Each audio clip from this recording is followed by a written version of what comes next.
The whores have been slaughtered, the guns are gone, West is dead, and now it is time for Jackie Boy to put the Chinese to bed. Welcome back, guys, to Fog Entertainment. This little SOA Chinese rivalry is about to potentially get wrapped up in this episode, just like a Mayan's burrito. Like a Chinese meal deal with prawn crackers on top, but it's the Sam Crow crackers that are on top. More like prawn toast, because that's what's going to happen to the Chinese when Jax is done with them. What are you making the Sam Crow crackers on top? Did you like that one? Did I? That was no bad, but I tell you what, the Chinese, their days are numbered. They got a bit of offense in episode 4. But Sam Crow laid the smackdown this episode, didn't he? In some strange eruption. Yeah, we have Lin getting arrested, going to prison. We get his businesses pretty much just taken out. Most of his guys gone, dead, slaughtered, arrested. I mean, the triads may as well just say, leave Northern California and piss off somewhere else. But before we get to them, look at the casualties, though, from a faction standpoint. Sons of Anarchy lost West. I mean, Jax didn't even know who West was. Lynn's pretty much lost everybody in his crew. No, literally. I tell you what, though, Gemma, not 1 ounce of remorse when she finds out they're dead. Whores will be whores, Juice. You put this shitstorm in motion. Literally got them all killed and is now about to wipe out. I mean, she's literally about to commit the Sam Crow have literally just committed a Holocaust on the Chinese community. In California, and she's sitting there laughing and joking about it. You know, that's the thing. Like, Gemma's a fucking cunt. I don't even think she's shown any remorse. So I think like she shows a little bit of guilt by killing Tara, but she has no remorse over this shitstorm that she has put in motion.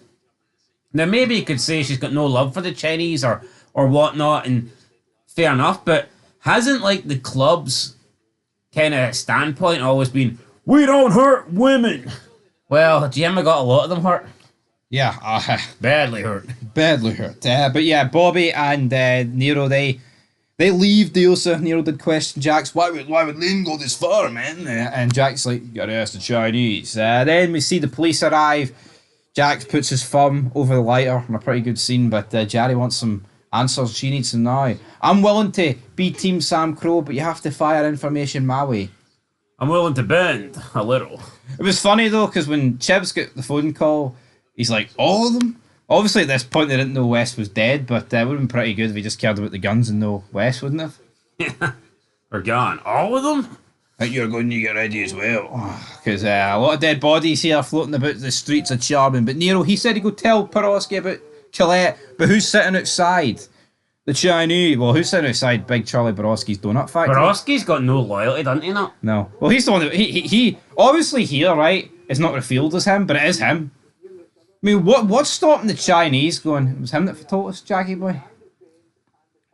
Borowski wiped out all your women and West.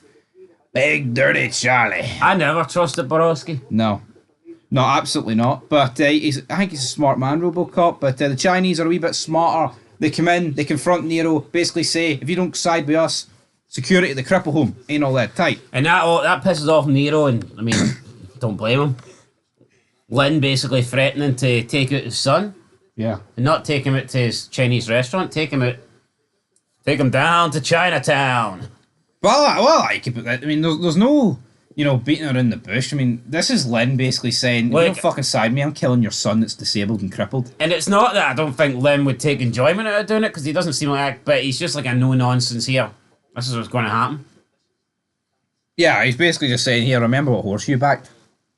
Aye. Instead of sticking money or chips on it, you've stuck your crippled son on it. Make sure that horse gets to the finish line first. Absolutely. But the Sons, they arrive at the donut factory, the donut shop that Borowski's got, and Nero, bang, right hook to Jax, they brawl, they get split up. Nero wants some answers. He's like, why is our girls getting stuffed in the bags right now, player? And Chinese killed Tara. Yeah, Jax reveals that the Chinese killed Tara, and like, I feel Jax is like pretty much using this as a trump card, but even, let's just go for the argument's sake, right? Do you not think that when you're involved with Nero, like that, you kind of have to. If you're putting Nero at risk, Nero's family, Nero's son, Nero's livelihood and businesses, do you not think like you need to share that info just to common decency? Like, should you not share that with Yeah, them? but Jax will argue it was never supposed to get out. Like, the Chinese were never supposed to know it was him, and therefore Nero should never have been at danger.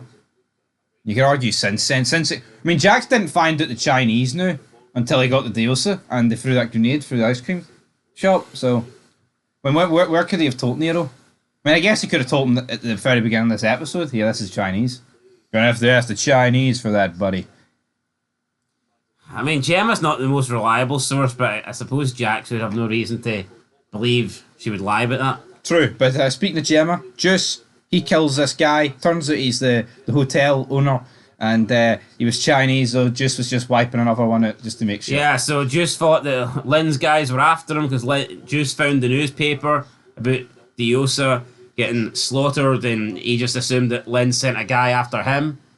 Don't know why. I mean, I don't know how Lynn's guy could find Juice, considering the club can't find Juice, but, Juice got into panic mode here. He just kind of, it's just assumed here. Stop looking at me. If you're Chinese, then you're with Lynn, but this guy would just happen to be some random Chinese dude. Here, he might not even have been Chinese for all we know. No, he might not have been. Could have been from any part of Asia. Yeah, but we see Borowski get questioned about who gave up the location. Bobby lays it on a wee bit thick here, like he always does, because he's a fat bastard. And Borowski's like, well, you know what, we gotta go to the docks. There's not as much as you trust me. And then Jack's like, well, we gotta fucking talk to him. There's only two people that know, Indian Hills and obviously Borowski and whoever his guys are. So yeah, Borowski alludes to the fact that he believes at this point Sam Crow don't really trust him, so that we don't trust him. No. So they go to get answers, and Borowski just kind of sells this guy out, doesn't he? Yeah. Covers his tracks, shoots him, but before he shoots him, Tig wanted to shoot a flute right up his ass, and it's a weird fucking scene. I mean, it's funny, like, don't get me wrong, but I just couldn't imagine Clay Morrow as president. No, overseeing his charter, threatening to shove a flute up a guy's ass. Bit gay, ain't it? Yeah, it is. But yeah, this guy reveals that somebody called him and offered him. You are so gay. Offered him $2,000 to just, to leave her alone, not check in. And I'm assuming this number was Borowski. Oh, yeah, it must have been. Had to be. But obviously, how would he even get this guy's number? Obviously, this guy's. I think Borowski's gave him this guy's number, but obviously, this guy's not aware that Borowski knew. But before too much information gets out, Borowski dropped. You're lying. I'm not lying, Charlie. You're lying. I'm not lying. I guess we're done talking to him. Dez is dead. They think he was the rat. Realistically, though, it kind of had to be someone else because he does talk about a phone call. And it's like, would jury really... But you know what? They say Indian Hills now. Did Indian Hills really know the location of the warehouse? Maybe they did, yeah. Maybe we don't have every conversation between Indian Hills and Sam Crow on lock. Gemma is getting ready to leave with Unser. That's when Nero comes in. Nero basically says, well, right, hold on, what about Tara? And then she's like, he didn't want me telling you, Nero, but yeah, I saw the Chinese leaving the house that night. So yeah, and then Gemma and Unser, they get juice. Unser then cleans up the motel room with the dead Chinese guy, and Gemma and Juice head to Palm Springs or something. But that wasn't exactly the location supposed to go to. But, I mean, we've seen Sam Crow discussing who it could have been. It was airtight. When will questions begin to rise about Uncle Jury? We'll have to see in the future episodes. But they make a deal with the Chinese. Then Nero, it appears that Nero's flipped to Team Yellow for Team White, but he hasn't. He's just laying it on thick. Laying it on thick. Crinkle crisp. That's the way he likes his crisp. But I tell you what, Nero obviously likes generic white rice because he doesn't like the Chinese rice here. He tells Lynn his number 2. A bunch of charters, they're all going to fly out in the names. The red shirts are going to fly out and drop you. It's bang bam, him and the Scot, yeah. So yeah, Nero at this point looks like he's selling out Jax, but we later find out that he's buying into Jax, he's buying into the club, and Nero, I guess, believing Jax. Yeah, he's backing his version. At the end of the day, it would be interesting to see what Nero would do if Gemma didn't exist. This kind of came across to me as unlike Nero, to be honest. I'm surprised Nero didn't ask for some sort of sit down. I guess it's more, maybe Or he thinks maybe this- threatening Lucius was was a step too far. Like, here, who are you going to side with? The guy that will actually look after your son, or the guy that literally threatened to kill him? No, true. I mean, I get that, but I don't know. Nero just seems like a guy that's always looking for proof. He seems like a guy that, is official and wants to do things by the book. Yeah, but no, I get that, but I think the streets are a wee bit too bloody to get proof that the Chinese killed Tara and vice versa, and all the other crazy stuff went down. But the Chinese, they confront Jax and Chibs. Jax basically says that it was all Mark's. Mark's made us do it. You only got one key of heroin here because Mark's took a rest. He's trying to make us wipe you all out in the Mayans. Oh, it's all Mark's, but if us and the Niners can work together with you and Alvarez, we can push Mark's out. And Lynn's screaming, why the hell should I trust you? You've been raping me non-stop for the last couple of weeks. And it's a fair point. No, I think Lynn is an underrated character. It's just a shame that you don't really get to see that much of him, though. And Yeah, till it's too late. probably until like late season 6, season I think 7. Sons does a good job of keeping guys relevant, though, throughout the show. No, they do, but I mean, I just think when you look back on it, I kind of do wish like guys like Lynn played larger roles. Well, I agree, but I mean, you look at TV shows, like, it would probably be extremely rare that a guy that appeared in season 1 is like, I mean, I'm not going to say that he's the main antagonist in season 7 because, I mean, at the end of the day, he didn't actually do it. But he is like the main threat to go up against, and it does turn into Marks, but I like that. Yeah, so Jax is basically saying, right, so it's all August Marks, and Lynn takes Jax, he takes Chibs, they get pulled over by the fake police that Borowski has put in motion there. And Jax then gets out, and Lynn's like, why the fuck are you not being arrested? And I guess he realizes The ball at this drops. point, he realizes at this point he's been set up. Jax accuses him of killing Tara. Lynn's like, what the hell are you talking about? Jax thinks that he's just in denial. I mean, Lynn doesn't really push it, but I guess if they truly get into like a conversation here, it would probably, poke holes in the plot line, because I mean, I'm just thinking back to when they had the sit down with not Tyler. Marks? No. Who? Original Niner. Leroy. Remember they had the sit down with Leroy about Donna? Yep. And he's like, if do you think we'd really be sitting here talking if we were killing your old lady, Donna? I know, yeah, obviously, yeah, in the Niners bar. I think if Jax just took a deep breath and took a few steps back, he might be able to realise, I don't think the Chinese did this. Yeah, but we've seen Lynn since then wanting to work with Jax. Yeah. Sitting down with Jax. Sitting down with his sons. If the beef between Lynn and Sam Crow was that much that it led Lynn to kill fucking Tara, would he really be sitting down with Jax? Would he really be working with Jax? Now, I know Jax is a guy that likes to take revenge from the inside, but I mean, I just don't really think that of Lynn. You killed Tara! And people like Alvarez, they do seem like more straight shooters, in my opinion. I think Clay's like that. Maybe it's an old school thing. See Jax, the way he will like work his way in and become your friend and have this like fake relationship just to get you long term. Aye. That doesn't really strike me as a Lynn thing or an Alvarez thing or a Clay thing. Yeah. Well, Jax is. I mean, like anything, anytime something happened, Clay is like immediate retaliation. Kill him tonight. Like Clay's not gonna go. You know what? Actually, let's get in bed with the League of Nations. Aye, and then we'll strike when we're 2 years in the lane. 6 months later, these guys just seem like straight shooters. So I mean, yeah, if Lynn really did kill Tara, I just couldn't imagine him sitting down and trying to negotiate and do deals with Sam Crow. Yeah. But they get into a big brawl. I think Lynn... Especially after everything that Jax has done. Not or true. that Lynn thinks he's done. Yeah. Like, no, like you said, you're raping. Like, I mean... Literally, though. If the beef was that bad, Lynn would have just killed him and Chibs there and then, I believe. See no reason why he wouldn't. Yeah. I mean, literally a great opportunity to do it. But they get into a brawl. Lynn actually puts a lot of offense in immediately with a karate kick. He's got that Jackie Chan, Bruce Lee kind of style. And then Jax just batters him though for like the remaining 90 seconds of the first round. Well, I mean, Lynn has given up a bit of a foot. Yeah, absolutely, about 100 pounds as well. But you know what? I mean, if It would be a bit. It would look a bit pathetic if Jax is trying to fight his wife's honor and he gets battered here by a guy a full foot smaller than him. Yeah, I mean, Lynn's a good fighter, but he's got noodle arms, doesn't he? At the end of the day, and legs. Aye. Real cops on their way, brother. And then they have to pull Jax off of him. Jax basically says, "Give me your piece. I want to shoot Lynn." So the aim here was for Sam Crow to shoot them all, but because the real cops turned up, they couldn't do it. That's a bit, yeah.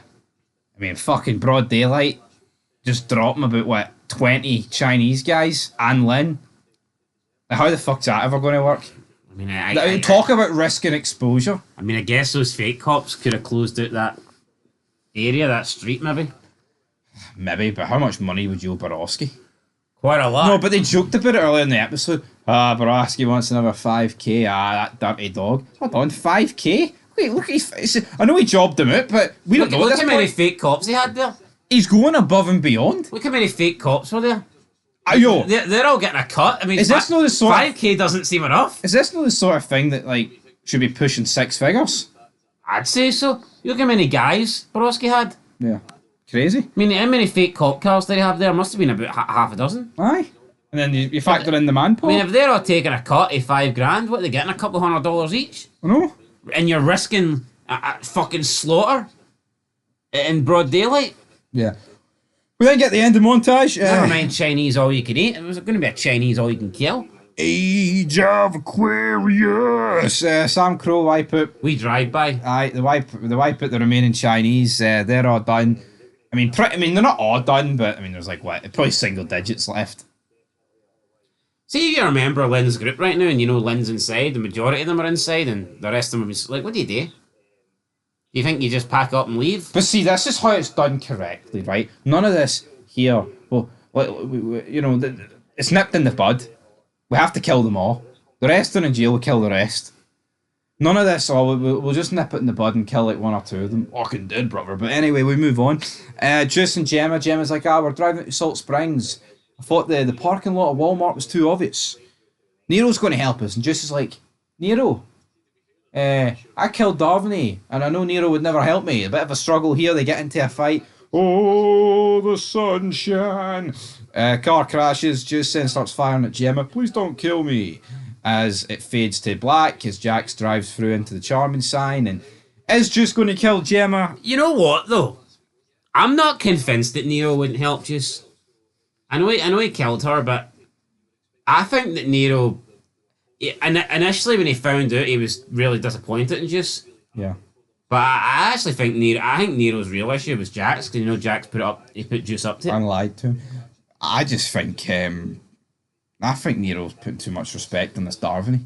Some junkie that cared more about drugs than her own children. I mean, honestly, no. Let's just call a fucking spade a spade. Yeah, it's like their kids. The kids are probably better off without her. Yeah, it's not like she was a loving mother like Donna or Tara. And I get maybe people saying, "Oh, Donna moaned," but I mean, at the end of the day, she just didn't want Opie. I didn't dislike the Donna character. I can totally understand. I mean, look what ended up happening to her family.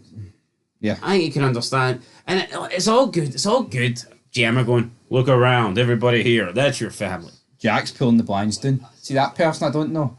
Oh wait, it's West. Aye, they'll help you. Yeah, but I mean, look at it. Opie's dead. Donna's dead. And where's Opie's kids? Where are they? I don't think Lila's looking after them.